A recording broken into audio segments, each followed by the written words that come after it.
Hello, I'm Tony Perkins, National Chairman for Pulpit Freedom Sunday. A vital part of our mission at Family Research Council is to champion pastors to transform America. The reason?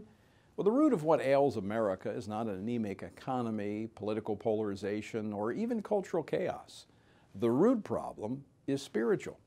Consequently, spiritual leaders, like you, must get engaged if the tide is to be turned.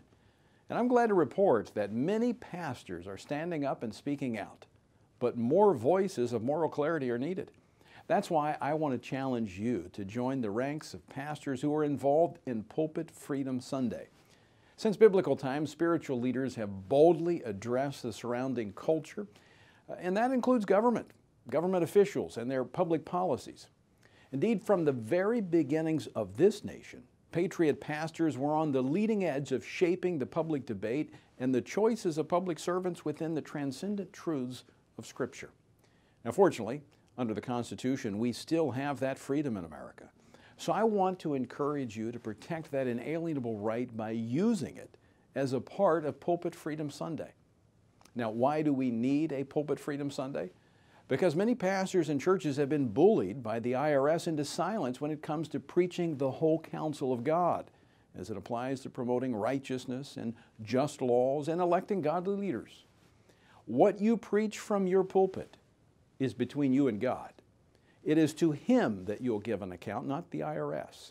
The IRS has no right to censor your sermons. Your God-given right, as outlined in the First Amendment, trumps any rule the IRS can use to try to silence you. I trust you would agree with the reply Peter and the apostles gave to the governing officials of their day. We must obey God rather than man. Again, this initiative of Alliance Defending Freedom is not only biblically based and historically proven, but it is constitutionally sound. And it is backed by an army of ADF attorneys who are standing by. In fact, since launching the initiative in 2008, the IRS has yet to issue one challenge. What has happened is that pastors have received overwhelming response from their congregations, many receiving standing ovations for standing up and declaring truth to a culture that is suffering from truth deficiency. To be counted, sign up at www.pulpitfreedom.org. and mark your calendar for October the 5th and join the Pulpit Freedom Sunday movement.